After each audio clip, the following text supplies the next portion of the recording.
Hey everybody, Mike Lashardi here with the ISVA, and I'm super excited to be here to show you my favorite recipe for caramelized onions. Now, a couple things to mention before we get started. Are these actually caramelized? Is this caramelization?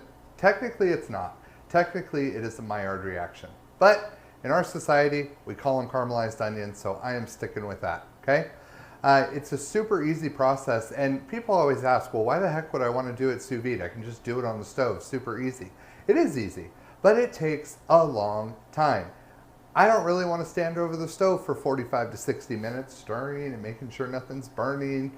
With this, I'm going to give them a quick saute just to gas off the onions and get rid of some of those gas-producing compounds, and then they go straight in a bag, and I don't have to look at them again until they're done. So, all I have here on our wonderful Breville control-free comb is a little bit of canola oil heating up, okay? We've just come to temperature. What I love about the control-free comb, there's all these presets. I literally was able to set it with push of a button for sweat onions. It knows where to take it. I don't have to guess at what temperature, all right?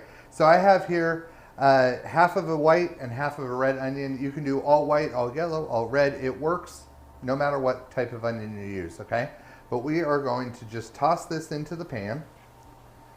And we're not looking for a really hot sizzle here, okay? Usually when we're like sauteing, you drop them in, you get that huge sizzle up front, one of my favorite sounds in the kitchen. We are looking for low and slow, and we're just gonna sweat these guys off in the oil until they start to become translucent. At that point, you know that the compounds that create all the gases are off, and then we're gonna move those straight over into a bag. So stick around, I will show you what it looks like once we get to bag stage. All right, guys, we are there. You can see these are nice and soft, mostly translucent, and so they are going to be ready to bag up. But the only thing we have to do first is chill them down, because if we bag them up now, we're going to damage the cell structure trying to vacuum seal it while it's hot, and it's just not a good experience either way. So if you're lucky and you happen to have a Vesta Precision Freesta blast chiller, you can throw these in there, and in about, I don't know, 20-30 minutes they will be ready to go, bag, and cook up. Otherwise, your fridge will do. So get these chilled. We're going to put them in a bag. We're going to cook these at 90 Celsius, about 194 Fahrenheit. You can go as low as about, I would say 85 Celsius, about 185 Fahrenheit. Anything lower than that, they're not really going to caramelize. The red onions do better at lower temperatures, but the white onions really don't start getting that Maillard reaction until you're above 185 Fahrenheit. So if you go at 185, it's going to take you about 24 hours. If you go at 90, 194, you're going to be closer to maybe 20 hours. And honestly, there's no set rule as to when they're done. You can take them as brown or as light as you would like them. So we're going to go chill these, we're going to bag them up, we're going to cook them, and I'm going to come back and show you the finished product. All right, folks, we are back with our caramelized onions. We cooked these at 194 Fahrenheit for about 20 hours, and you can see just the gorgeous brown color these have achieved. And when you open these up and you taste them, the sweetness that is developed, I really like in this preparation the combination of the red and white, because they both bring a little bit of different flavor to the party. But you know, this is just a starting idea of what you can do with these, right? You can also, when you vacuum seal them after they've chilled, add a little bit of your favorite vinegar to give it, you know, some balsamic or a little cider vinegar. I've even done them where you cube up like some fresh cherries or something, and you can throw those in there to make almost like a little onion jam or a compote that you can use on sandwiches and salads and all sorts of things. So super easy preparation, and I didn't have to stand over the stove for an hour to get this gorgeousness. So hope you enjoyed that. I hope that was a useful recipe for you, and we're going to come back and show you how we would use this. And so what we're going to be making today is a bean and onion soup. I can't call it French onion because there's no beans in French onion, but kind of a French onion soup with beans. That's what we're going for here, okay?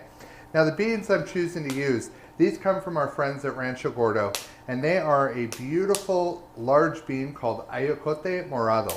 Now, so you can take a look at these and see how huge they are. They're a beautiful purple color before they're cooked, and they have a really, really creamy texture. Now these are one bean that I do generally pre-soak because they have a really thick skin and they take a good 20 to 24 hours at 90 Celsius to cook. So generally I brine them overnight, soak them for anywhere between 6 to 9, 10 hours, and then I will drain them. I'll cook them in a 1% saltwater brine for anywhere between 20 to 24 hours. And what you get is this super luscious, creamy bean. You can see they're giant, they're a lot of fun, and they're really hearty. That really takes this soup up to a main course level for me. I can eat a bowl of this and be full for hours. So we are gonna start off, we've got our pan here going, and all we're gonna do is empty in our caramelized onions with their juice, okay? Normally I would do this in a sauce pot, but we're shooting on location in Chicago, and I don't have one that works on induction. So we are gonna use the frying pan, and it's gonna be just fine, okay? So I'm gonna bump this guy up a little bit, get this kind of simmering.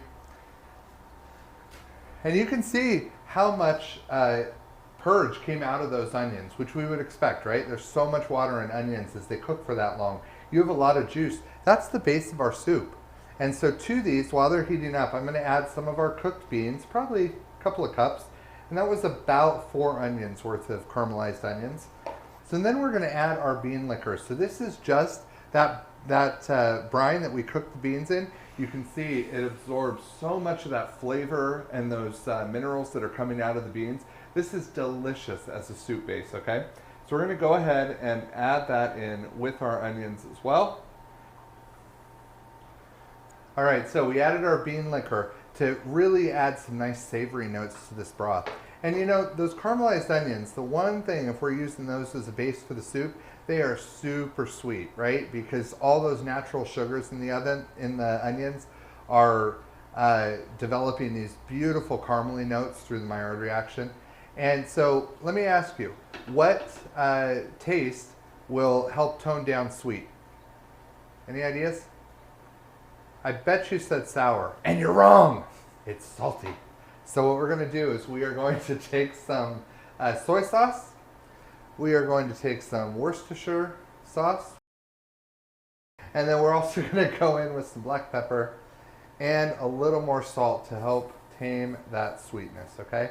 And then all we're really looking to do is heat this through and let those kind of flavors we just added blend in. So we're gonna bring this up to a very light simmer, and then it is done. You can see this is like a 5 to 10 minute meal, and it's on your table. So we're gonna let this all come together, and then I'll come back and show you how I finish the soup. All right, everybody, we are back to finish our caramelized onion and bean soup. Could not be more simple, right? So I'm gonna plate this like a traditional French onion soup, but it's not because it has beans in it.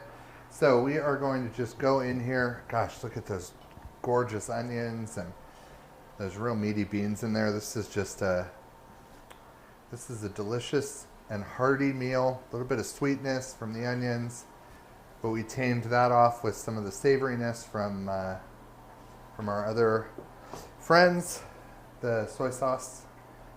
And then we are going to just put in a couple of croutons that you may have to rip to shape.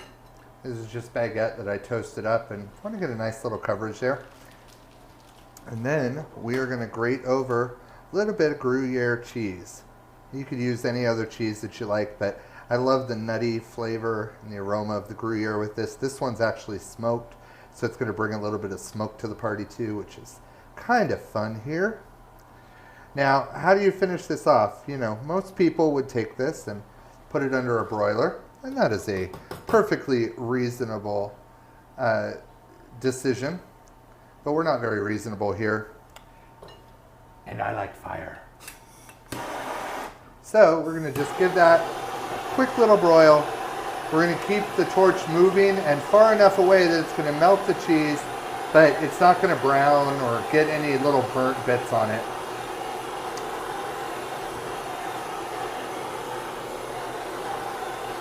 And I think I'm gonna call that good. So, I have our dear friend, Chef Eric Villegas here with us. Hello, Chef. Sir! As somebody who trained in France, don't judge me on my French. I will judge you regardless. Judge me however you'd like, but give it a shot. This looks delicious. Now, the color on these is surprising for as little as you did the saute. Let me get the beans on there. Yeah, it looks like it's been cooked for hours. It really does. Wow. These beans. Aren't those awesome? Wow. Super creamy. What were these? They're called Ayocote Morado from Rancho Gordo.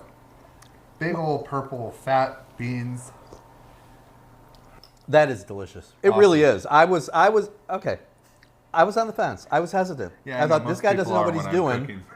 He's insane. He's been drinking. We're in Chicago, isolated in some Airbnb somewhere in the hell. I don't know where the hell I am. This is really good. Awesome. Congrats. Thanks for being Boom. here. Thanks for testing it. Hope you guys make this at home. Enjoy. Quick dinner. And, super versatile. You can flavor this however you'd like. And, hopefully it'll help you get a great meal on the table for your family. We'll check you in the next video.